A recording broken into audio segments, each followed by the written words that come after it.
I never imagined I'd be indebted to perusing my homeowners association bylaws in their entirety, yet that monotonous Sunday afternoon last summer saved me a fortune and delivered the most gratifying dose of justice I've ever encountered. It all commenced when I relocated to Oakwood Estates 6 months ago.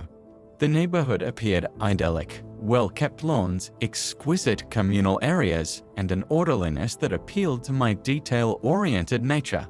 What I hadn't anticipated was encountering Deborah Wilson, or as everyone in the area unofficially referred to her, HOA Karen. Deborah had presided over our homeowners association for 5 years, a woman in her mid-50s sporting a flawless blonde bob seemingly suspended in hairspray, perpetually clad in polo shirts and blazoned with the neighborhood insignia. She wielded a clipboard as if it were an extension of her arm, and spoke with the authority of one who believed rules should be regarded as sacred texts, especially when they could be wielded against others. Our first encounter unfolded 2 days post my move. I was still immersed in unpacking when a sharp, rapid knock sounded at my door. Upon opening it, I was met by Deborah, clipboard in hand, donning a tight smile that failed to reach her eyes. "Hello, I'm Deborah Wilson, president of the Oakwood Estates Homeowners Association," she announced, her voice dripping with feigned cordiality. "I just wanted to welcome you to the neighborhood and remind you that garbage bins must be brought in by 7:00 p.m. on collection days, not left on the curb overnight as yours were yesterday." I apologized and explained my ongoing unpacking. Rather than showing understanding, she handed me a copy of the HOA guidelines, all 78 pages, and suggested I familiarize myself forthwith. That interaction established the tone for our relationship in the months that followed. Notices for ludicrous violations flooded my mailbox. My grass was a mere 1/4 inch too tall, my mailbox bore 2 shades darker than the approved color palette, and once I received a written warning because my garden hose wasn't coiled properly when not in use. Each notice bore Deborah's signature, along with a reminder that continued infractions could lead to fines. I endeavored to be a good neighbor despite Deborah's relentless harassment. I adhered to the rules, attended HOA meetings, and even volunteered for neighborhood cleanup days.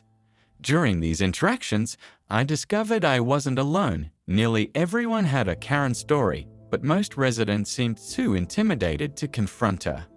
Those who attempted to challenge her quickly found themselves targeted with an even greater barrage of violations and harassment. The situation escalated dramatically last week when I faced a pressing emergency at work. As an IT system specialist, I spent the night troubleshooting our company's crashed servers. I returned home utterly exhausted at 6:00 a.m. and, having parked my car slightly over the edge of my lawn, merely inches onto my grass instead of perfectly centered, collapsed into bed.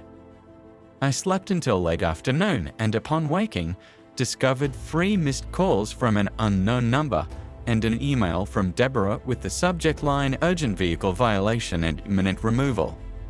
The email ominously stated that my car was improperly parked on landscaping, violating Section 12.4, and that reasonable notice had been provided via phone.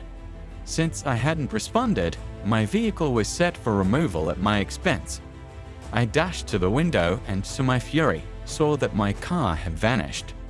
In its place lay an empty driveway and a small business card from Mike's Towing.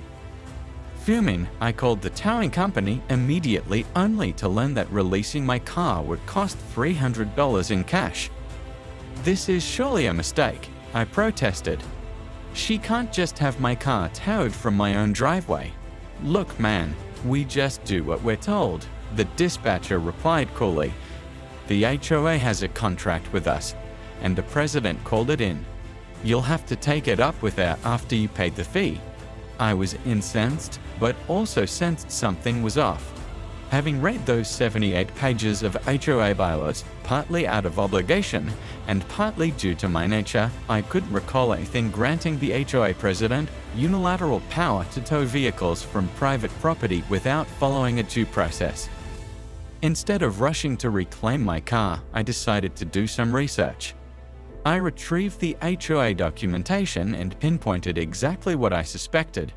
According to Section 14.3, vehicles could only be towed from common areas with notice, not from private property.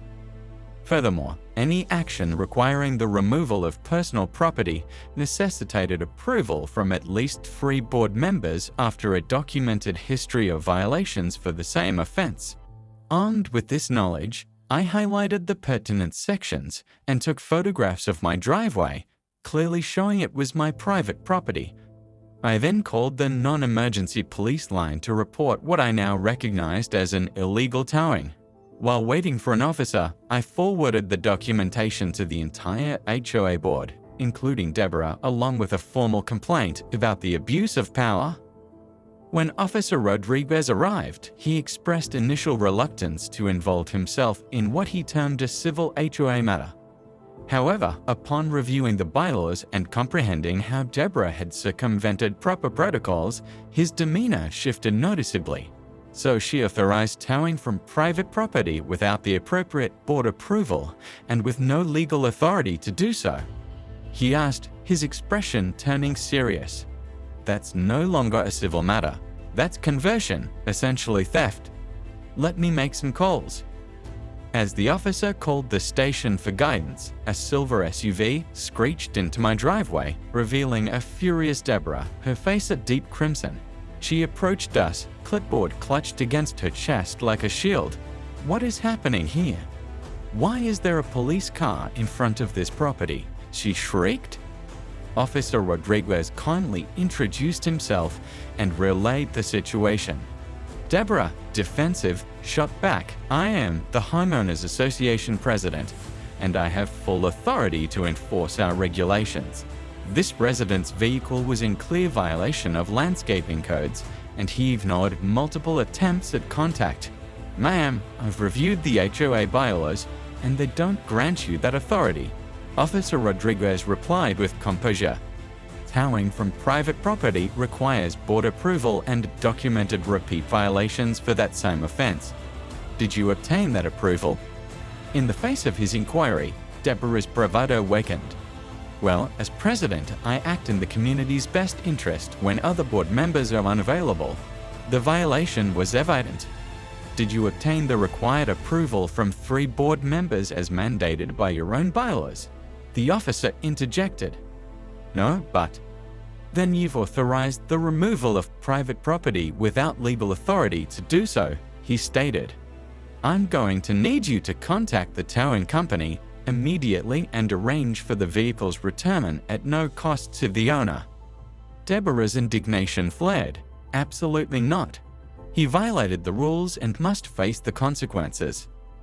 To my astonishment, Officer Rodriguez calmly produced his handcuffs.